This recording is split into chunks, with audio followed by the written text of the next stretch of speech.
할렐루야. 능력의 주님, 평강의 주님, 사랑의 주님, 우리 하나님으로 참된 안식이 있는 토요일입니다. 오늘 하루 주께서 주신 평안과 안식으로 충만한 하루 되시길 우리 주 예수 그리스도 이름으로 축원드립니다. 3월 20일 토요일 사순절 28번째 날 아침 예배 성삼위 하나님께 올려드립니다. 우리 다 함께 사도신경으로 신앙을 고백하며 이 아침을 시작하기 원합니다. 전능하사 천지를 만드신 하나님 아버지를 내가 믿사오며 그 외아들 우리 주 예수 그리스도를 믿사오니 이는 성령으로 잉태하사 동정녀 마리아에게 나시고 본디오 빌라도에게 고난을 받으사 십자가에 못 박혀 죽으시고 장사한 지 사흘 만에 죽은 자 가운데서 다시 살아나시며 하늘에 오르사 전능하신 하나님 우편에 앉아 계시다가 저리로서 산 자와 죽은 자를 심판하러 오시리라. 성령을 믿사오며 거룩한 공예와 성도가 서로 교통하는 것과 죄를 사하여 주신 것과 몸이 다시 사는 것과 영원히 사는 것을 믿사옵나이다. 아멘. 오늘 하나님의 말씀은 요한복음 11장 28절부터 44절까지입니다. 요한복음 11장 28절부터 44절까지입니다. 하나님 말씀을 받습니다.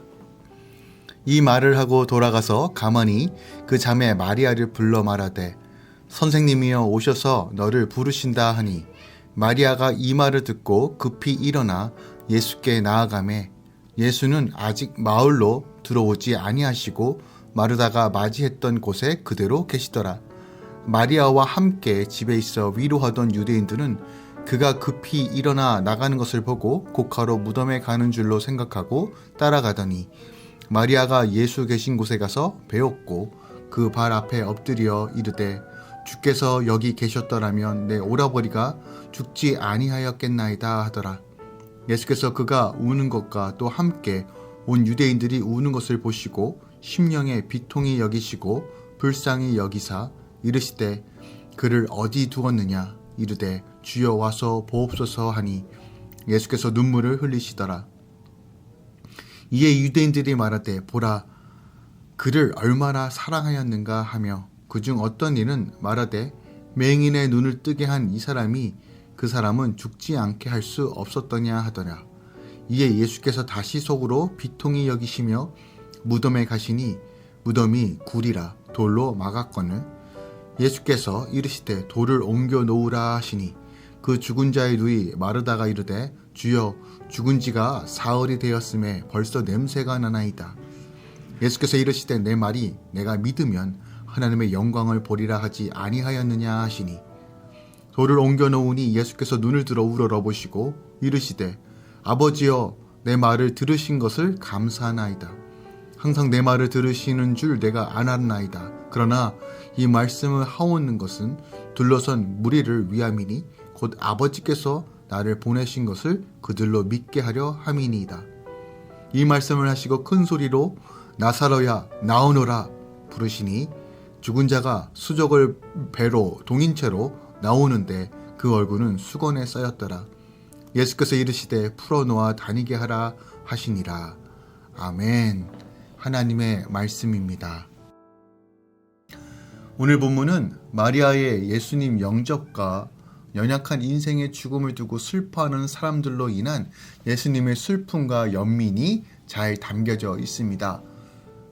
마리아는 마르다가 돌아와서 예수님께 그녀를 찾는다라고 말하자 급히 예수님을 영접하러 나갔습니다.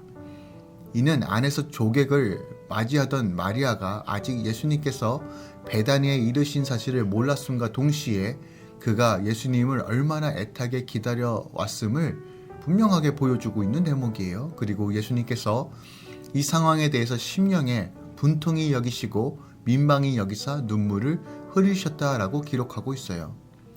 나사로의 죽음에 대한 슬픔의 표현이자 거기에 있는 마르다, 마리아 자매 및 유대인들의 죽음과 부활 및 생명의 주이신 예수님께서 당신의 마음을 눈물을 통해서 표현하시는 거예요. 예수님의 눈물은 죽음으로 고통당하는 인간에 대한 하나님의 사랑의 표징입니다. 그런데 이 와중에 어떤 이는 그 눈물을 무력함으로 여기기도 하십니다. 예수님은 이런 불신앙 때문에 화가 나시고 또한 그 상황 가운데서도 분을 내시는 것도 우리가 이 본문 말씀을 통해서 우리가 확인할 수 있는 부분들이 있어요. 이 땅에 고통과 죽음이 있는 것은 주님이 무기력해서가 아니라 우리 죄의 결과입니다. 주님은 그것 때문에 눈물을 흘리시는 것입니다. 죄로 인하여 고통받고 있는 이 인류를 향하여 스스로 벗어날 수 없는 이 굴레 가운데 계속 죽음을 향해 나아가는 이 인류를 향하여 눈물을 흘리시고 분을 내시는 것이에요. 그리고 오늘 요한복음의 7번째 기적, 가장 하이라이트라고 할 수 있는 죽은 나사로의 부활이 기록되어 있습니다. 주님은 이제 돌을 옮겨 놓으라고 하십니다. 주께서 살리심을 받기 위해서는 무덤 앞에 막고 있는 돌을 옮겨놔야 합니다. 더럽고 냄새나는 내 죄악을 주님 앞에 다 회개하고 또한 공동체를 통해서 다시 한번 죄를 나누고 다시 한번 그 죄에서 극복하며 나아갈 수 있도록 우리는 애써야 한다는 것이에요. 썩은 시체 같은 나를 주님이 반드시 살려주실 줄을 믿고 돌을 치울 때 주의 영광이 나타난다는 것이에요. 나는 부활이요 생명이라고 선언하신 예수님께서 당신을 믿는 자는 죽어도 살겠고 살아서 믿는 자는 영원히 죽지 아니하실 것이라는 이 선언과 약속대로 나사로야 나오라 라고 명령하십니다. 이미 죽은 지 사흘이나 된 나사로가 이 명령으로 인하여 다시 살아나게 됩니다. 그리고 주님께서는 당신이 부활이요 생명이시 되심을 분명하게 증거하십니다. 죽은 자도 살리시는 하나님의 아들이시며 메시아이심을 분명하게 증거하시는 거예요. 물론 본서에는 이 외에도 예수님의 신성을 입증하는 6가지의 표적이 더 나옵니다. 또한 다른 복음서에 보면 나사로 외에도 회당장 야이로의 딸과 나인성 과부의 아들을 살리시는 사건도 나와요. 하지만 오늘 이 나사로 사건만큼 가장 극적이고 가장 주님이 누구이신가를 분명하게 선포하는 사건도 없을 것입니다. 물론 우리가 기억할 것은 나사로가 죽음에서 부활하였지만 다시 죽음을 맛보아야 할 제한적 부활이었다는 사실은 잊으면 안 됩니다. 하지만 이 사건을 통해서 우리는 우리 주 예수 그리스도와 함께 마지막 날, 마지막 때 함께 일어날 영원한 부활을 경험하게 될 것이라는 사실을 오늘 이 나사로의 부활 사건을 통해서 분명하게 확인할 수 있는 것이에요. 오늘 이 말씀을 통해 오늘 하루 우리가 붙잡고 나아갈 것이 무엇이 있을까요? 32절 말씀을 한 번 더 묵상합니다. 32절에 보니까 마리아가 예수 계신 곳에 가서 배웠고 그 발 앞에 엎드려 이르되 주께서 여기 계셨더라면 내 오라버니가 죽지 아니하였겠나이다 라고 말합니다. 이것은 32절에 마리아를 위로하던 조문객들이 마리아가 급히 나가는 것을 보고 무덤에가 통곡하는 건 줄 알고 뒤따라 갔는데 마리아가 예수님을 배웠고 자신의 슬픈 감정을 다 토해내면서 다시 한번 주님께 위로를 구하기 위해 고백하는 내용이 바로 32절이라는 거예요.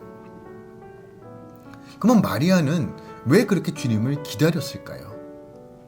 우린 여기서 마리아가 자신을 진정으로 위로해주고 구원해 줄 자는 조문객이 아니라 오직 예수님 뿐이라는 사실을 분명하게 알았다는 사실을 우리는 알아야 돼요.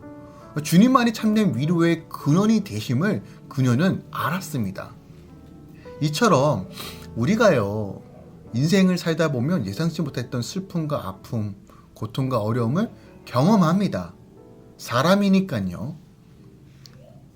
그런데 우리가 궁극적으로 사람으로부터 받는 위로, 또한 공동체 안에서 위로를 받고 도움을 받을 수도 있지만 우리의 근원적인 위로는 오직 하나님 안에 거할 때만이, 주님만이 주셔야지만 누릴 수 있다는 진리를 분명하게 깨달아야 돼요. 하나님은요, 가족을 통해서 또한 주님의 못낸 공동체를 통해서 주의 위로하심과 은혜를 경험하게 하십니다. 하지만 궁극적으로 우리의 믿음이 근거는 어디 있어야 하냐면, 궁극적으로 나의 슬픔과 아픔을 온전하게 치유하실 분은 사람이 아니라 오직 예수님 뿐이라는 것을 우리는 믿어야 해요. 오늘 주님께서 나는 부활이요 생명이니 나를 믿는 자는 죽어도 살겠고 라고 분명하게 이야기합니다. 주님은 죽은 자도 능히 살릴 수 있다는 이 믿음, 슬픔을 기쁨으로 바꿔줄 수 있다는 이 믿음이 바로 우리를 살게 한다는 거예요. 또한 주님은 말로만 위로해 주시는 사람과는 달리 실질적으로 성도들을 슬프게 하는 불행의 근원을 완벽하게 제거하시며 위로해 주시는 분이라는 사실을 오늘 이 나사로 부활 사건을 통해서 분명하게 선포하시는 거예요. 근원적인 슬픔이 무엇입니까? 나사로가 죽었기 때문이에요. 그런데 지금 이 나사로를 살리심으로 이 두 자매에게 진정한 위로를 주시고 계십니다. 우리는 소망이 없다고 생각할 때, 이견의 힘이 없다고 느낄 때 좌절하고 슬퍼합니다. 그러나 궁극적인 위로는 그 가운데 이견의 힘을 얻고 좌절하고 넘어질 때 나의 손을 붙잡아 일으켜 세워주시며 구원으로 인도해 줄 때 우리는 그 슬픔과 좌절에서 이겨낼 수 있습니다. 그리고 그분이 바로 우리 주 예수 그리스도라고 오늘 본문이 선포하는 것이에요.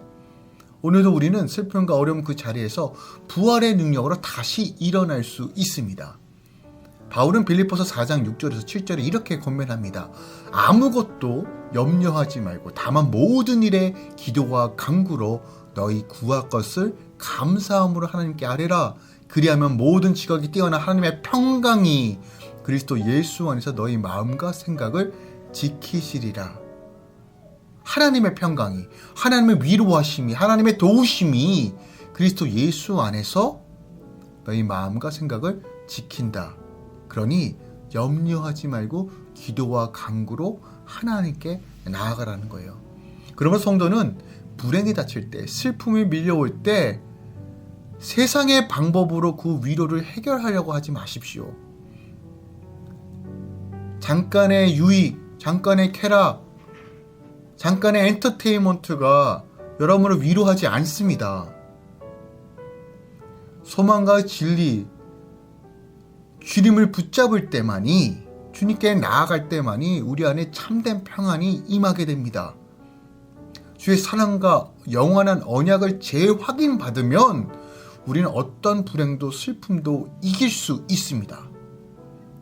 오늘 그 사랑, 그 소망을 바라보며 하나님의 은혜로 주님 나를 태워달라고, 나의 슬픔이 기쁨이 되고 나의 어두움이 하나님의 빛으로 온전하게 채워주길 소망한다고, 그리고 앞으로 어떤 슬픔과 어려움이 만나더라도 오직 주님만 붙잡고 나아갈 수 있는 믿음을 달라고 함께 간구하시며 오늘 하루를 시작하시길 우리 주 예수 그리스도 이름으로 부탁드리고 축원드립니다. 기도하겠습니다. 죽은 자를 살리시는 하나님, 부활의 영광과 능력이 오직 주께 있습니다. 우리의 슬픔과 아픔에 진정한 위로자 되시며 평강의 주체 되시는 우리 예수 그리스도를 찬양합니다. 하나님, 세상의 방법으로 살지 않고 하나님을 의지하고 하나님께 더 가까이 가겠습니다. 주님, 우리 긍휼히 여겨주시고 예배와 찬양의 자리로 나아가며 하나님께 호소하고 하나님께 나아가는 모든 성도들의 삶 가운데 주님께서 지키시고 인도하여 주시옵소서. 특별하게 하나님, 이 아침에 할렐루야 모든 교회 공동체를 위해 기도하며 또한 몸된 교회에 하게 주신 그 사명을 붙잡고 기도합니다. 주여, 할렐루야 교회에 기도의 영을 부어주시고 하나님의 영광으로 충만하게 채워주셔서 누구든지 주의 성도들이 하나님의 영광을 맛보며 예배 가운데 참된 회복을 경험케 하여 주시옵소서. 복중의 아이부터 어르신들까지 누구든지 몸된 교회와 복음의 진리를 깨닫고 회개의 영이 부어지고 하나님과의 관계가 회복되어지며 기쁨과 감격과 샬롬이 충만하게 채워지길 소망하오니 하늘의 문을 여시고 하나님의 영광의 빛으로 충만하게 채워 주시옵소서. 주님, 부흥을 맛보며 부흥을 이끌어가며 부흥을 선포하는 교회로 주께서 붙들어 주시옵소서. 특별하게 못낸 교회 선교의 문을 여시고 복음의 비밀을 담대하게 증거할 수 있도록 역사하여 주시옵소서. 영상과 미디어와 문화와 다양한 루트를 통해서 예수가 증거될 수 있도록 인도하여 주시고 그 사역을 감당할 수 있도록 영권, 물권, 인권도 열어 주시옵소서. 주님, 몸된 교회를 붙드셔서 모든 상황과 환경 가운데 주님께서 여전히 역사해 주시고 붙들어 주심을 바라보며 모든 성도들이 함께 기쁨과 감격으로 복을 누리며 예수를 증거하는 교회로 사용하여 주시옵소서. 이제는 우리 주 예수 그리스도의 은혜와 우리 하나님 아버지의 놀라우신 사랑과 성령님의 내주셨던 충만 역사하심이 오늘도 주님 바라보면서 부활의 영광과 능력을 사모하며 참된 위로 되신 주님께 달려가는 모든 주의 성도들의 삶 가운데 이제부터 영원까지 함께 있을지어다. 아멘.